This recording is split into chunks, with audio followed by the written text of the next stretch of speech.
આજના દિવસે જે પત્રકાર પરિષદ યોજવામાં આવી છે તે મુખ્ય કારણ તો આવનારી પોરબંદર જિલ્લા મહાનગરપાલિકાની ચૂંટણી અને તાલુકા પંચાયત જિલ્લા પંચાયતની ચૂંટણી એના વિશે આજે પત્ર વાર્તા આપણે કરી રહ્યા છે।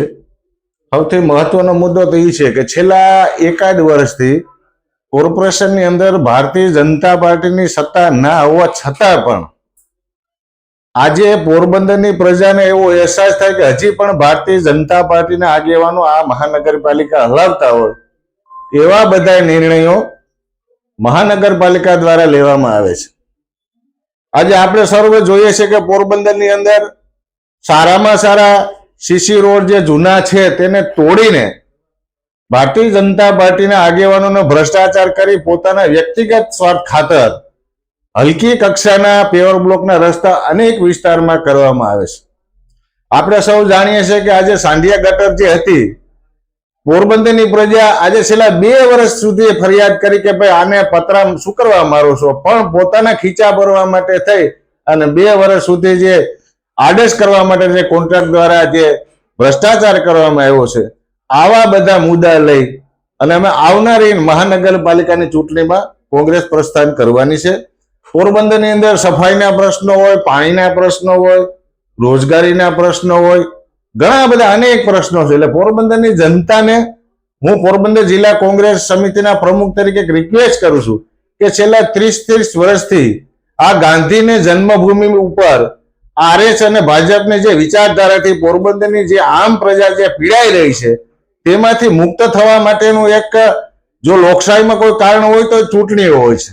એટલે હું પોરબંદરની આમ જનતાને, વિદ્વાન અને હોશિયાર માણસોને રિક્વેસ્ટ કરું છું કે આવનારી પોરબંદર કોર્પોરેશનની ચૂંટણીમાં આવો, આપણે સૌ મહાત્મા ગાંધીના વિચારધારાવાળી કોંગ્રેસ પાર્ટીમાં જોડાવ અને આવનારા સમયની અંદર ભારતીય જનતા પાર્ટી દ્વારા જે અત્યાચાર કરવામાં આવ્યો છે, જે નો પોહાય એવા કરવેરા ઝીકવામાં આવે છે, આડેધડ નિર્ણય લેવામાં આવે છે, આને જો ખરેખર રોકવું હોય તો અમારે પોરબંદરની આમ જનતાનો પૂરેપૂરો સહકાર જોઈએ છે।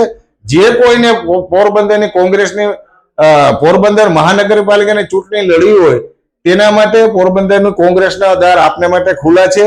આવો, ઓફિસે આવો, અમારા શહેર પ્રમુખ રાજવીર બાપોદરાને મળો અને જે કંઈ તમારી લાગણી અને માગણી છે એમાં સંતોષો। આ માટે થઈને આજની પ્રેસ કોન્ફરન્સ છે। આવનારા દિવસોની અંદર તાલુકા અને જિલ્લા પંચાયતની સાથે સાથે ચૂંટણી આવવાની છે મિત્રો। તો હું રિક્વેસ્ટ કરું છું પોરબંદરના ગામડાના પ્રજાને કે આજે છેલ્લા 30 વર્ષથી પોરબંદરની અંદર ભાજપને જિલ્લા પંચાયત ને તાલુકા પંચાયત છે। મિત્રો આપ સૌ જાણો છો કે આ લોકોએ ભ્રષ્ટાચાર કરવા સિવાય અને લોકશાહી ખતમ સિવાય કોઈ કામ આ લોકો કરતા નથી। આપણે સૌ જોઈએ છે કે નરેગાની અંદર કેવા કામ થયા છે।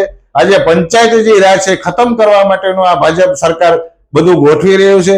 આજે તાલુકાનો પ્રમુખ હોય, જિલ્લાનો પ્રમુખ હોય, સામાજિક ન્યાય સમિતિનો અધ્યક્ષ હોય કે કારોબારીનો ચેરમેન હોય, આ સરકારે તમારી પાસે કોઈ પાવર એવા નથી દીધા। બધું સરકાર શ્રેષ્ઠ થઈ ગયેલું છે। પુતિયાણા તાલુકામાં, રાણાવ તાલુકામાં, પોરબંદરની અંદર વિકાસના કામ ક્યાં કરવા, કઈ રીતે કરવા એ ઉપરથી નક્કી થઈને આવે છે। ખરેખર આ એક લોકશાહીનું હનન છે, આવું ના હોવું જોઈએ। ખરેખર જે તમારે જે વિસ્તારનો વિકાસ કરવો છે તેની જનતા સાથે પરામર્શ કરવો જોઈએ। તેને ખેતીવાડીના પ્રશ્નો છે, પાણીના પ્રશ્નો છે, લાઇટના પ્રશ્નો છે અને તાલુકા અને જિલ્લાને લગતા જે કઈ પ્રશ્નો છે, સોવારના પ્લોટ છે, ગામતળ સીમતળના પ્રશ્નો છે, આ બધી જે કઈ પ્રશ્નો છે તાલુકા જિલ્લા લેવલના પ્રશ્ન છે।